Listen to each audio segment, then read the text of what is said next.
Examination season has started, so the kids are giving exams everywhere, be it school final exams, be it board exams, be it preparation for the entrance exams.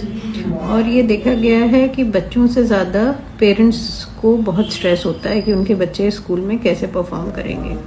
तो ये जो video है, this is for children as well as for their parents.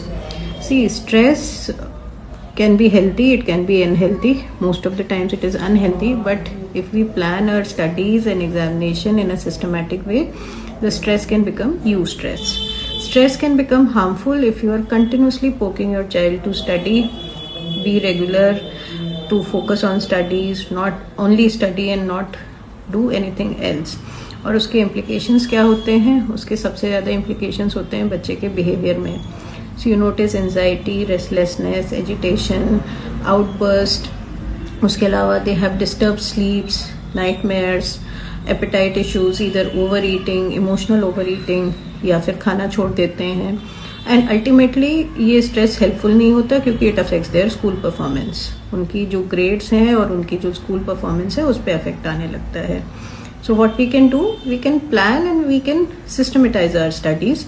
अगर हम पढ़ रहे हैं so there should be 10-15 minutes of break जिसमें वो relax कर सकें, अपने आप को screen free रख सकें और कुछ ना कुछ meditate कर सकें या एक stroll पे जा सकें या just किसी activity में अपने आप को engage कर सकें.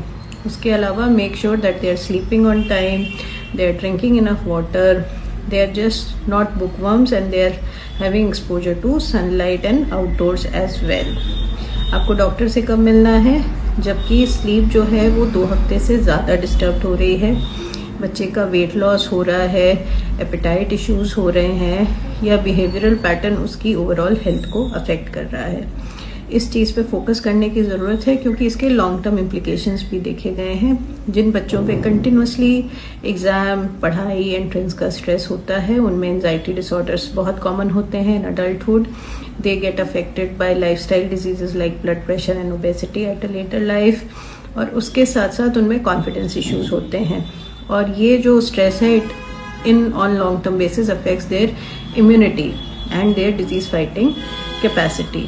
So be there for your kids, and kids, don't stress around exams. They're just a part of your life, not your life. Take care.